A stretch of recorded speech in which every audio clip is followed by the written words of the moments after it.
Welcome to unPACKed, an open-minded podcast taking a clinical, not political approach to helping pet parents around the world. I'm Sailor Jerri, certified dog trainer, virtual dog training revolutionary, owner of Tulsa Pack Athletics, and creator of the open-minded approach. And I'm Mattison, her friend, certified dog trainer and behavior consultant. Together, we have nearly 3 decades of experience in behavioral dog training. We've been working with real dogs and the humans who love them to create solutions to problematic behaviors that feel too big for them to tackle on their own. This is unPACKing 2024, a special 2-part episode to close out the year and kick off season 3. Jerri and I spent time reflecting on our personal clients from this year and each pulled 2 to unpack for each other and for you. These 4 cases are jam-packed with valuable insights, and you just may see your own dog reflected back in one of our clients. If you're ready to learn from real behavior cases, settle in with us and unpack.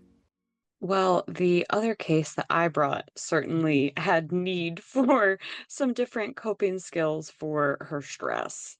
So the other case that I brought is Leah, who is, in my words, a floofy chow mix. 17 breeds came back in the DNA test.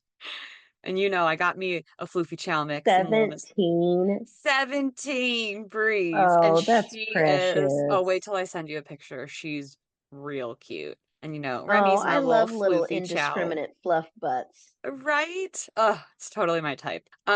She is 3 years old and they've had her since she was a puppy. Now, they came to me, Jerri, I mentioned this to you, after a tough moment, and how sometimes we have people who come to us after like events, right? Like catalyst moments. And this was a tough one where Leah had actually snapped at one of the young children in the home and had been struggling with anybody new, especially coming into or being around the house. But there was an increased agitation with the young children in the home. 1.5 and 3 were the ages.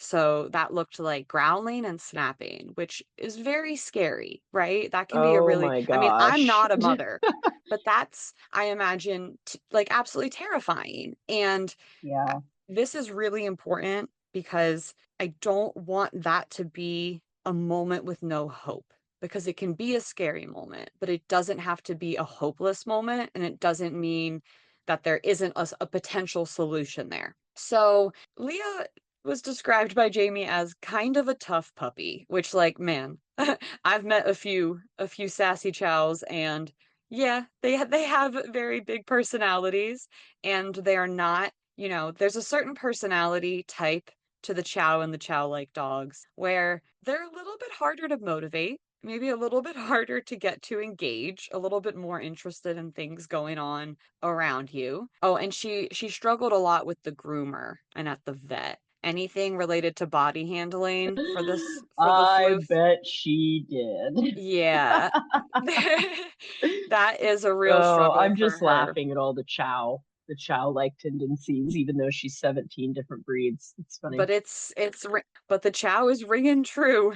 But she really reached out about the children, the young children. Now, 3 kids, ages 1.5, 3, and 13. But Leah loves the 13-year-old. Has a very special relationship with the young boy. However, Leah had bit her husband when he tried to trim her nails once, and had recently lashed out to the husband about or around some type of resource. I think it was just her food bowl. But generally Leah was known as a pretty emotional gal, but started becoming more reactive at around a year old. So one of the first and most important things was really limiting and refereeing time with the littles, because I only had to watch one clip to see that they were, I mean, I could guess, but they were in her face a lot. They were trying to climb I on bet her. you did see that. I was about to tell you, I bet those kids are all over that dog. Because And it's I'm not a saying that cute as a floofy dig dog. in any way to the I did that. parents. I did that as a child to our Yeah, family we dog. don't I know know until that we I know. did. That's Yeah, just it. I happened to have a parent who was really, really good with animals and knew a ton about animals. And so I did not grow up in a house. I mean, oh, I can't even imagine what my parents would have done if they saw me in my dog's faces or oh, like it sends chills up my spine at every one of those times could be a bite, But my you parents didn't know? know that. Like I Yeah, a lot of remember parents don't. being Yeah. in my, childhood family dog golden retriever's face. I remember trying to ride her like a pony. Like I Yeah. remember doing things that would horrify me today, Mm-hmm. but you just Mm-hmm. don't know. And the truth Yeah. is that it can look like a cute, fun, playful moment until you know what you're looking at. And as soon as I saw it and I could help point out some things, Mm-hmm. it was very clear that in general, Leah was not happy. She was not happy with it, but was so clingy to her adult humans Yeah, she couldn't get away that from the kids. but she couldn't have both of those things, that she couldn't get away from Right. the kids and also be near her people. So she chose to stay around a stressful situation to be near her people. Now, the stress signs that Leah exhibited that I was able to point out, and the way that we trained meant that I filmed their clip and slowed it down and paused it and Mm-hmm. showed exact things. So that was panting, that was ears back, that was avoidance, that was appeasement licking of the kids, which again, Mm-hmm. if you don't know what you're looking at, is kisses, right? Mm-hmm. She's just giving kisses because she loves it. She doesn't. Ugh. I know. And it was a huge shift though. Like learning this, just learning what they were looking at shifted everything. And once they understood how to read her better, we Mm-hmm. basically just stopped the littles from being around her, unless it was a very intentional and positive experience that we set up where there was a gate and they were throwing That's the best snacks rule for her there to is. chase. It was Mm-hmm. great because 1.5 is not coachable. It's not even near 1.5 coachable. is not coachable. Three Three is is not really it coachable. depends. It depends on the 3-year-old, and Milo it's getting was, my closer. youngest son was, yeah. I've known Um, 3-year-olds that I'm like, "You're hired," but I've met 9-year-olds that I'm like, "Get out of the room." right. So it's really child by child. And coachable is the quality that I look for. It's the only quality that I look for. Yeah, Can you listen to what I'm asking you to do and not do? that's true. That's a very, very good point. I think it's very difficult for a lot of parents to hear that and I'm not insinuating this about this case, I'm speaking in general. It's difficult situations to hear that you didn't understand that your kid was running amok and pushing past boundaries. It can be difficult for people to hear that because sometimes, that may be the only place that they perceive that their child is doing that their Mm, kid may not really be maybe they've got a little kid that follows the rules and is just doing a great job all the time, and to hear that that child is doing something wrong, I think is what people will hear, when in reality the conversation is actually as the child is being a child and the dog is being a dog. They can't do anything else but those things. And in actuality, it's the parent's responsibility to learn and recognize body language, advocacy, making sure that everybody is consenting to what's going on and, putting action steps in place to make all of that stuff happen.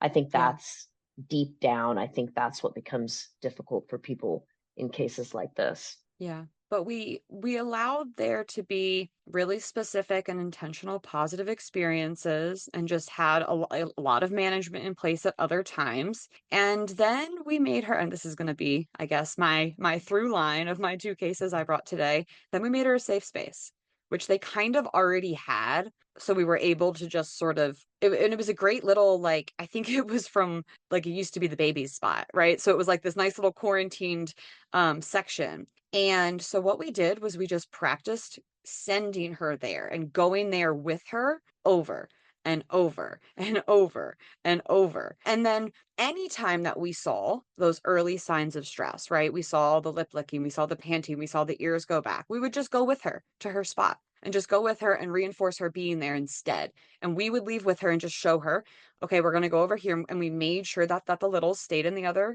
stayed in the living space, and we would just go it was an if then. If she's stressed, we're gonna go together. We didn't even need a leash. We just grabbed some snacks and just walked over. I think we had a verbal cue. I think it was like spot or something, right? Like, Leah, go to your spot. And we just over and over and over. And then lo and behold, when she was stressed, She would start wandering over Lo and to her behold, spot. a dog learns how to choose avoidance. She was actually one of the fastest cases I've ever seen of a dog being like, "Oh, that's way less stressful. I'm doing that Yeah, instead." that's how She was, Enzo is. yeah, I have used just that give me a better same choice. exact thing on Enzo for his entire life because I've Mhm. always I got all these damn kids, you know. And he always, if he knows got a spot, he avoids every single time. He just Mhm. knows he can get up. And that's exactly how I taught him. If I saw him looking weird, I was like, oh, here we go. Here we go. Let's go. Mhm. And I would And take him to then his spot and then he was fine. she would decompress there and then begin to even rejoin the family when she was feeling Hmm. less stressed. And also that gave the Yeah, kids an that's awesome. opportunity to kind of like wind down, and then she Hmm. would come back and join. And it was, again, a great example of a dog who is ready to accept a new and less stressful behavior pattern. Like, What a great dog. Wow. oh my God, I love her. So we So cute. actually blew through that pretty quick, to be honest, and started working on some stranger danger stuff pretty quick. Oh, This was a, cool. fairly local family, so I knew I could work virtually and then also go in person to work the stranger danger. So we built a framework for Leah to meet some new people, and be able to accept them into the home. So this was parallel walks outside, going at her own pace, disengagement before interaction, muzzle conditioning, which ultimately with me was not needed at all. But for the vet work and grooming cooperative care that we did was needed, because again, we were able to just like check off a lot of things, to the point where now Jamie can literally comb her entire body, cut out all of her mats. She will shove her face into the muzzle, still hates the vet with a like deep burning desire. But they were able to get her there and have a full checkup, and they had a system in place. So I think this was a really incredible transformation on how Leah handles and communicates her stress, right? So instead of staying in a stressful situation and lashing out, she learned how to regulate and how to communicate her own boundaries in like that whisper, right? Instead of having to resort to getting louder until we're throwing bows, she learned that her whispers would be answered. And we were able to, within 2 1-hour in-person sessions, Leah brought me toys inside the house and was pushing up into me for pets. Now, I don't think that that would happen with every human that walked in the door. Like, I passed the vibe check in a way that not every person is going to, and she's more sensitive to men than to women, which is fairly common, I feel like. But their relationship is so good. She still struggles with the vet, like I said, but they have the skills and tools to work through all of that now. And again, I got an update. I got this last week from Jamie. Hey, Mattison, I just wanted to share with you this progress that Leah has made recently, where she is coming up to the littles and asking for love.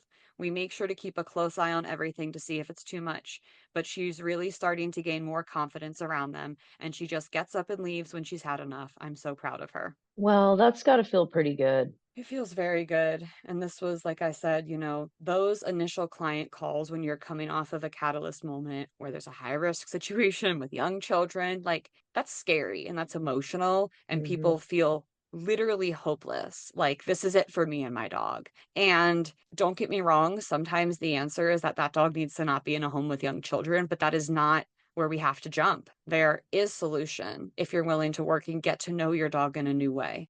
Well, my last case is all the way in San Juan, Puerto Rico, Adriana and the crew, as I dubbed them. Oh, I'm so excited to learn about them. Yeah, I've seen them. I saw in your stories, and I don't really know much more than that. So I'm really excited to hear this. she is a really cool, interesting person that I watched go through something that was difficult. And she was constantly always thinking about her dogs and what she could do, to do a better job. And she had, I think, less than a lot of us have when we're on this journey. And she did not complain about it. And she made the most of what she had. And I'm just so impressed with her.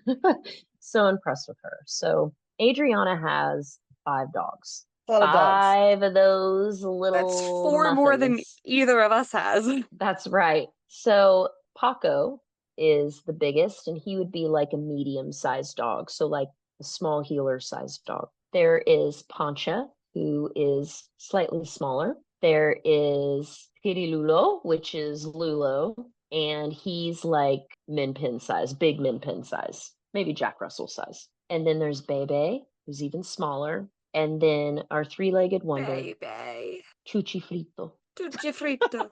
which is my favorite dog name that I've ever heard in all of time. You guys, I've heard tens of thousands of dog names. When you're a vet tech, you hear literally every name that you could ever think of, but I'd never met a Chuchi Frito.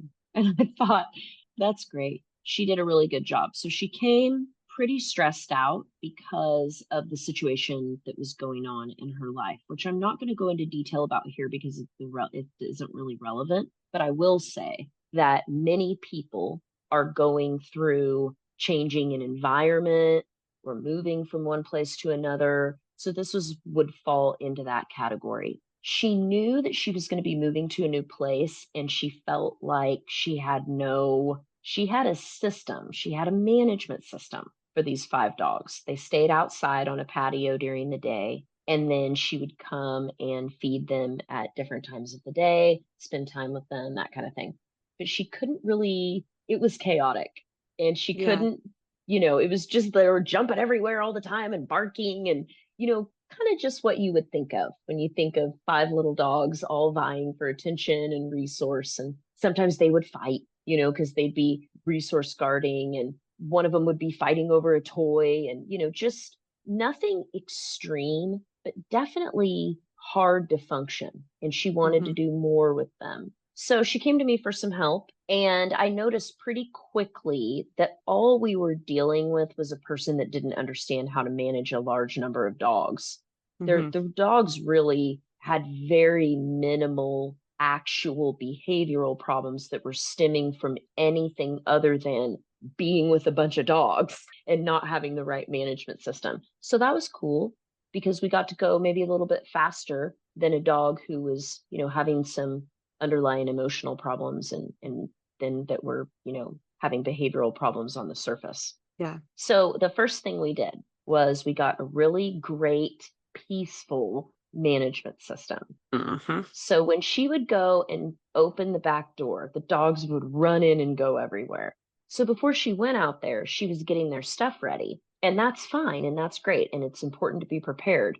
But we also needed to do something about the overall cycling, repetitious arousal that these dogs were getting in. They were getting excited. They're in arousal. They're jumping around and doing things that really, I don't think the dogs would really do if they weren't experiencing that level of arousal, based on their excitement that they're feeling. So we certainly didn't want to punish it. We didn't want to do any of that. We just wanted to manage it. So we changed to scattering. And the dogs learned that they could scatter and get their noses down on the ground, and she would and then direct each dog into their crate where they would work on their snuffle mat. And then she would pull one dog out and train each dog at a time, putting the dogs back in, pull another dog out, put another dog back in. And that went really well. We added some play, of course, when that dog was out, not just, working with food, but also spending time together and having time and some structured play. And then once every dog was doing pretty good with that, we started grouping the dogs together. So we put dogs together that would do well together. For example,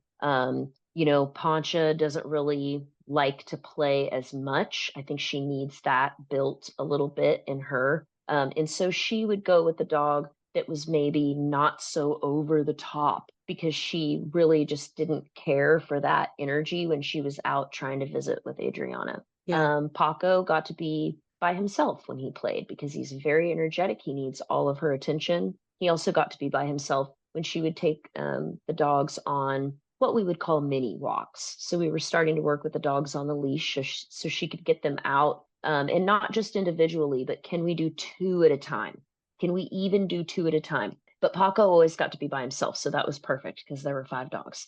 And he did really well. He was a dog that needed a little bit more of the walks and the outside stuff. So during the course of our training, she moved homes. And the place that she moved to, that yard was really cement. And so she had to figure out, what am I going to do? How is this going to work? So we got the dogs some raised beds, just whatever she could get, that was fine. And then we put straw all over the ground. And she said the dogs really loved it. She sent me a really cute picture of them the other day.